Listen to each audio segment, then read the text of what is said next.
What is up, you guys? Welcome back to another episode. My name is Chris, as always with me, Liam. and today we are diving into Alien Earth Season 1, Season Finale. Did it live up to the hype? Liam says no, but I disagree. Want to know what you guys think in the comments below? If you're just tuning in for the first time, welcome. We are a show about shows. We love entertainment. We love talking about it. Don't pretend to be experts, but we sometimes get our theories right. We do really enjoy character arcs, development, stories, things like that. We are heavily invested in it. And so if you're like that, if you're like us and you like talking about this stuff, then you're in the right place. How it kind of works here is if you enjoyed the video, you hit the like button. If you want to continue with us, you hit subscribe. And you want to communicate with us, you do that down in the comments below.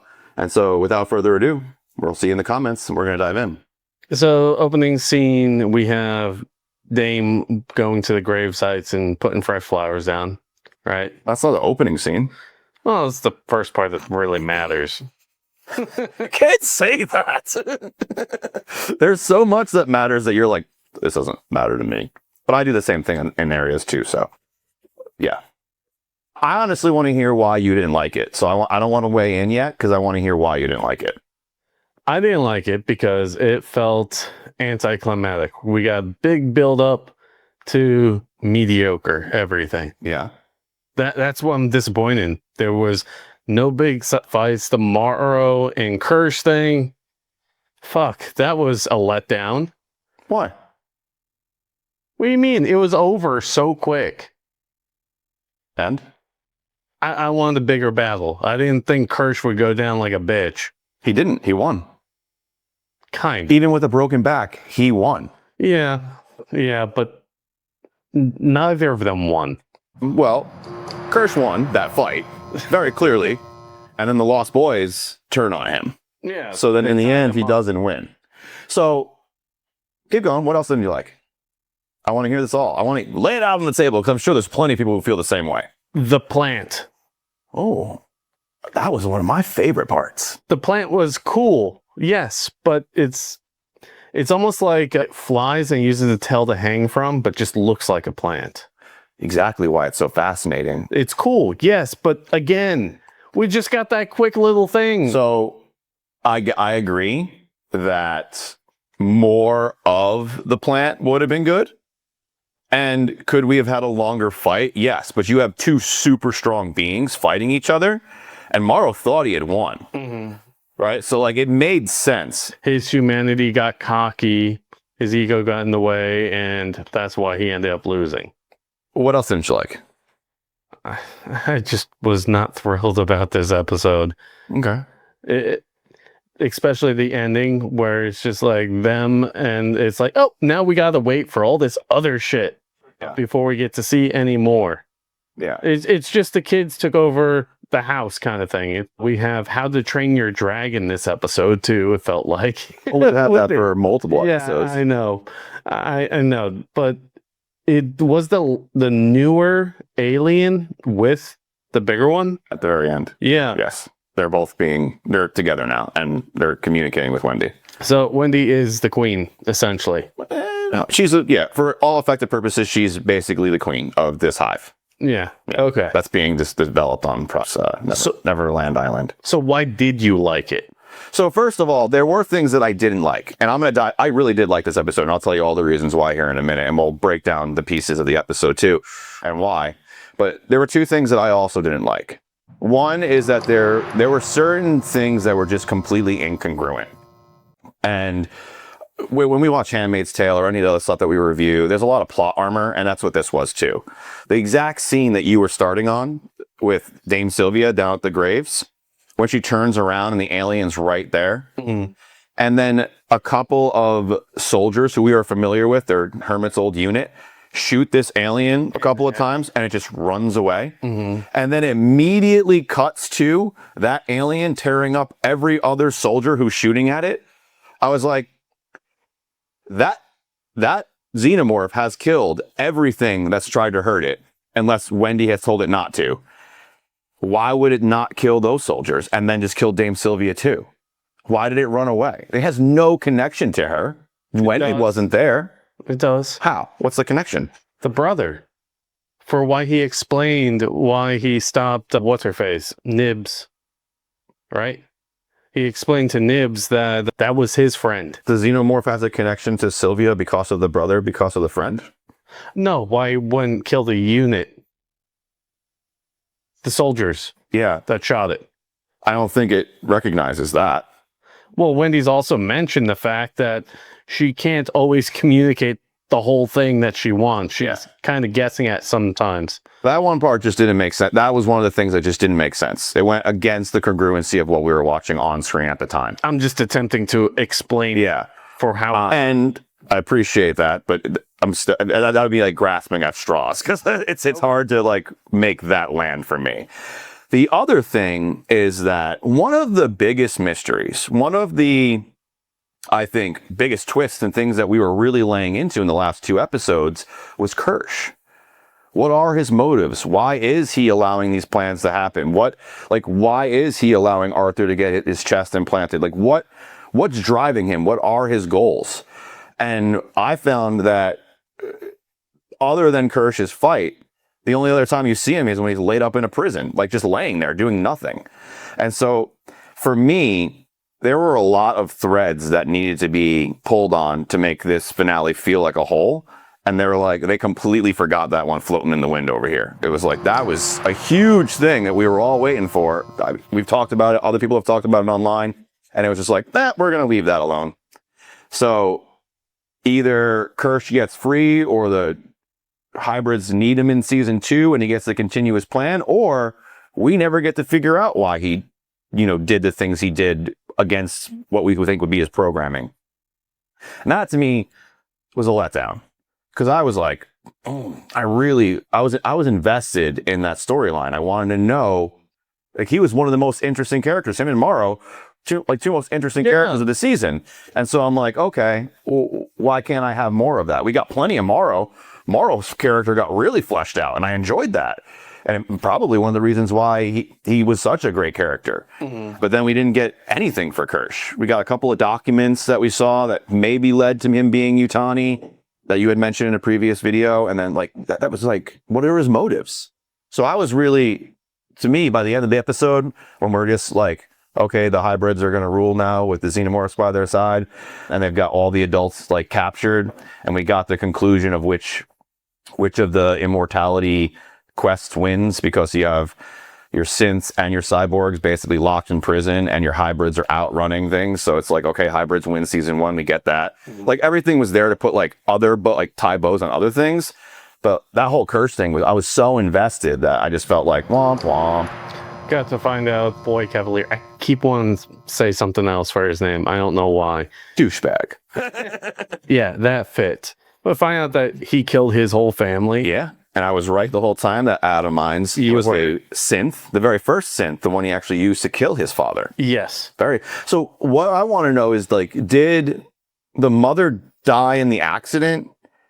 Because there was a bad accident that kills his parents in like that document that we see, which then drives him to go into his work, and he creates the synth, but it's actually something happened to his mother, I'm guessing, because the mother wasn't in the picture, doesn't even mention her. And we know Boy Cavalier hates mothers. So I'm guessing she either died during childbirth or left him early, him with this abusive father, because we know that he was an abusive dad. And then he can't take it anymore, and at age 6 builds a robot and has that robot kill his father, and then basically has that robot pretend to be his father until he's old enough to have his own sovereignty. Mm-hmm. Crazy real story. Yeah, and he did this from what, 6, 7 years old? 6 years old, he said, yeah. Insane. But he's got Wendy and all the other Lost Boys locked up. Well, he thinks he does. Yeah. Yeah, but Wendy is doing all these little things, manipulating the technology, and she can just open it anytime she freaking wants. She can control the end. She mentions it when she stops Adam. She can, anything that's electronic and connected to the network, she now controls. Mm-hmm. She has full access to the whole network. When the Kirsch was talking to Boy Cavalier about his ADHD, that was him intentionally fucking up his comms to push him over the edge. No, it was Wendy doing it. It was Wendy doing that. Wendy was doing all of that, yeah. Okay, I didn't know, because when I first saw that scene, I'm like, oh, Kirsch is just trying to push him a little bit more to get that ADHD flare up to get him to get bored and do something stupid and reckless? I was Wendy. Okay. Because Kirsch doesn't have control over the system like that. No, but I thought he would be like just fucking up his voice communication. Yeah. Wendy's the one who shuts down all his systems, all his cameras, and because she knows he's watching her. And she's aware of what's going on. So he shuts down his computer, shuts down his cameras. And then what else does she do? Because that alarms him, and then he goes down to talk to her. And then she opens the doors. She frees her brother and Morrow. She's listening in on their conversation. And then when she's like upset with them, but she's listening in on their conversation. And Shmi comes over and kind of is like, I get you're mad at him, but at the end of the day, he's one of us. Like, and that was like the thing that allowed her to be like, all right, we do need to free him. So flips him open. Then Morrow gets them out. I mean, the amount of control, like we thought she could move things and like kind of talk through it, but the amount of level of control that she has over that facility right now is like insane. Yeah. She's learned to really develop that muscle. Yeah. So Kirsch fights Morrow. You know, one of the things he waits till like the very last second almost to try to get the element of surprise on Morrow versus the other way around. But that Morrow's also a cyborg, so he has greater reflexes than a human being would, is able to deflect the shot. That shot lets out the plant creature, the Plumicaire, that we'll talk about here in a minute, because that's a crazy creature. And the fight, like, is so good, like well coordinated, and like just you could tell that it felt like two robotic people fighting, not two humans. And I felt like that part of it was well choreographed and like a well done fight. The part that about when Kirsch first breaks his back, I'm like, really? I'm like, synths are that cheaply made? But then I thought about it. I'm like, all right, the table he hit didn't even break. It bent. So it's got to be pretty thick steel that he throws him into. And you've seen before with his cyborg arm, it's like he's way strong with that thing. Like he can put a lot of power behind it. So I'm like, okay, makes sense that he'd be able to at least snap a piece of him. And then I do enjoy the fact that Kirsch just like, they talk in the elevator about like how the it's satisfying that last moment when you're killing something, and like that moment you get like the satisfaction. Morrow's about to have his moment, and Kirsch is like, didn't he have respiratory failure or whatever? Like, didn't he have a cardiac arrest? And then grabs him and chokes him. I thought that was just like perfect. Because it's like a, we in marketing talk about open loops and closing loops. It was a close of the loop that started in the elevator. I thought that was cool. I like how Wendy was able to just shut down Adam.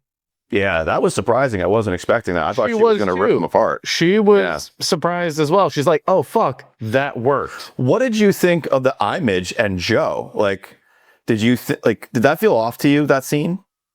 What do you mean? We know that the hybrids are insanely strong. And it seemed like it took the same amount of effort for a normal, non-fit human, I mean, Joe's not beefy by any means, to keep the imuch off of him than it did for a hybrid to. Right? And so to me, that also felt a little off. Little plot armor to me. I felt like the eye really didn't want him, but he was just there. So it felt like this is the closest thing I got right now, so let's see if we can get it. Yeah, gets him closer to the objective, which is why he ends up taking the body he does take, because it's something that's going to get him closer to where he needs to go. Yeah, which, that poor fucker, it's infected by 2 different parasites. Aliens twice. Yep. Just having a bad day, Arthur. Yeah. He can't even rest in peace. Yeah.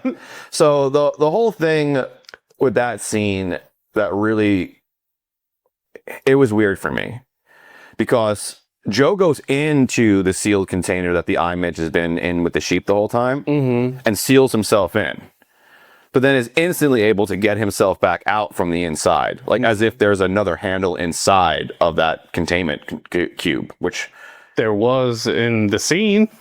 But it wouldn't really make sense if there would be, because then the creature anything that you contain in there would be able to get out. So I think it was just set up that way to make it seem like it was more of a dramatic, escape from it.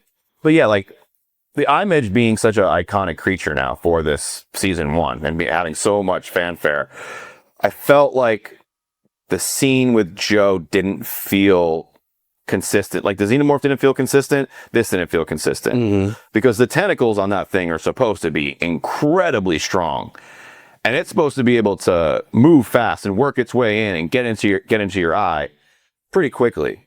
And it seemed like, other than plot armor, there was really no reason why Joe was able to withstand that thing the way he was until Wendy showed up.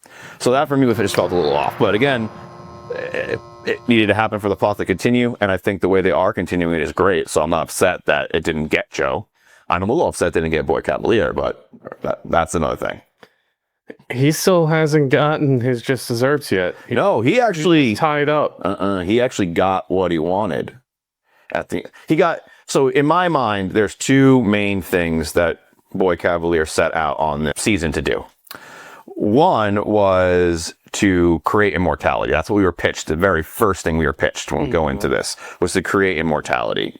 But then the very second thing that we get is that he's bored and he wants to talk to somebody.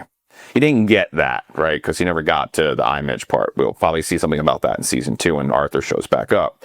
But he did. The reason I think he smiled so big at the end is because he succeeded in his first objective. The very thing he was looking to create, the next generation, the superior race, not the superior race because that sounds very, Third Reich, but the next evolution of what humanity can be into immortality, that he succeeded in. And I think that's why he smiled. Like, yeah, his life might not be glitz and glamour for ever again, really, but he did something no one else has ever done. And that to him, I think that to him was like, yes, that's awesome. You think that fed his ego? Yeah. Why do you think he smiled at the end? I'm really curious what you guys think too. Wendy and the rest of them got really annoyed and pissed off when they got called floor models. Oh yeah. I was like, man, he is finally speaking what we all know out loud. Yeah. To everyone. I'm glad you bring that up because it was literally right after Wendy had just talked to them about the graveyard. And Curly, who was still calling herself Curly at that time, we found out her real name is Jane. She's like still thinking she's the favorite and still trying to like make things like in her mind work out that she's supposed to be there. And then Boy basically just comes right in and is like, oh, did I say that? I must have been joking. She's like, her whole world's getting flipped upside down. And then he confirms it with what you said. And then at that point, their whole demeanor changes.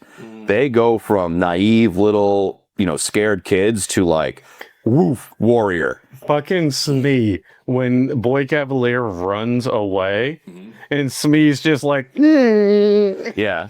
Wendy's like trying to stop him from chasing them. They're like making scary faces. Yeah. Funny stuff. He stole that scene for me for sure.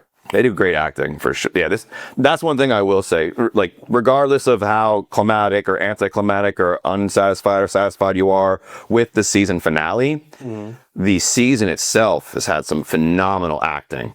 Yeah. And I'm really excited that they did get renewed for a season 2. So I really do want to see where this goes. But there is some other things we still need to talk about. Specifically, that plant creature. So real quick, I think the biggest reason I'm disappointed with this is I wanted more chaos and destruction. Yeah. That's what I wanted for the season finale. And maybe that's what a lot of you guys wanted also. I have no idea. But that's what I was looking for with this. Yeah, I think we're building to that level yet still. Because it's a finale. We're supposed to have that. Yeah, but we are in such a microcosm that if it played out like a traditional alien film where like one person survives, it would be a hard reset. We're telling new stories. We're retelling everything again to get to that. I think this really does lead into what can be the bigger outbreak, the next big thing where it is entire cities being torn apart by alien hives and the iMidge is like running for president or some shit and like everything's just going crazy. Like Midge running for president. I'm just throwing out crazy ideas, right? He takes over the president's mind and he's just like running a country now. All that kind of chaos, that level of chaos can come in season 2 and season 3. I said this for earlier episodes, and I think the biggest complaint that I've seen so far just online from people, and I've been avoiding any kind of spoilers because I wanted to do this with you first, but the big thing that I've been seeing is like the aliens shouldn't be a pet They shouldn't be a backseat. If you're going to call it Alien Earth, then the Xenomorph should be more of the traditional Xenomorph. Mm-hmm. And I think what Noah Hawley's done really well in this is not do that. He's given you the nostalgia and the traditional world, and he's stuck to some of the canon, but he's also given us all new avenues to explore and go down that we have never had before. Cyborgs, hybrids, 4 different other species, all these different, prodigy existing, all of this stuff. Well, not anymore. Yutani's there. We'll see. I don't think the hybrids are they're gonna get torn apart by the Xenomorphs, and she's gonna build more Xenomorphs. Well, I have a feeling that what they're gonna do is use those soldiers to make more Xenomorphs, and then they're going to use those Xenomorphs to actually have a hybrid, like have an army to be home base will be there. And then they'll probably try to nuke them, but that won't really kill them all. Like, that's just my theories on things, but I went way off my tangent because she said that. Where was I before that? You want to talk about the plant thing? Yeah, let's go back to the plant. So, are you familiar with the mimic octopus? Not sure. Okay. Possibly. So, you know me, I'm an animal nut. Love this stuff. And one of the coolest kind of creatures is an octopus. They're super smart. People even say they are alien because they are so intelligent. But one of the species of an octopus is a mimic. And what a mimic does is it can position and contort its body in ways that makes it look like other sea creatures to either scare off or lure in prey, right? Mm-hmm. Scare off predator, lure in prey. It can do either one. And it can even swim and move its body as if it is that creature. So it moves through the water looking like it's a different creature. Whole time, just an octopus, right? And the minute I saw that plant creature start to move, it connected in my mind immediately, because the very first time we meet it in episode 2 or 1, I think it's episode 1 we meet it, and Kirsch walks up and it presents as flora, but it's fauna. But I think it's fauna. We got confirmation that was just foreshadowing. Yeah. So it's actually an animal. But what it does is it can mimic things. It can pretend to be other things. And so it moves like an octopus. It even has the tentacles. It moves really fast. It moves like an octopus. Have you ever seen an octopus move and figure out puzzles and move around? It moves like that. And it scurries across the ceiling. It clings to things. It to me had very much like octopus style movement. But then it can also mimic itself into something else. And then pretend to be a plant, send a little thing down. Once it identifies that it actually is prey, then they can shoot down, grab it, and eat it. And that to me was like, whoa, that's deadly. That's crazy. And I want to know, because in the trailer for the upcoming Predator Badlands, one of the creatures that he fights is a plant with that crazy tongue that can it's definitely more plant than what he fights. But I'm curious if they're from the same planet or if they're kind of the same thing. If it's Noah kind of tipping his hat to the fact that this movie's coming out, and then we'll go see this in a month or so kind of thing. But I would have enjoyed more of it, obviously. I've been saying that a couple episodes now. I'm like, well, I want the plant. But now that I saw it, I'm like, okay. And it's one of the 2 creatures that is truly free. And it's free on a tropical island. So you're never going to know where it is. And Wendy can't control it.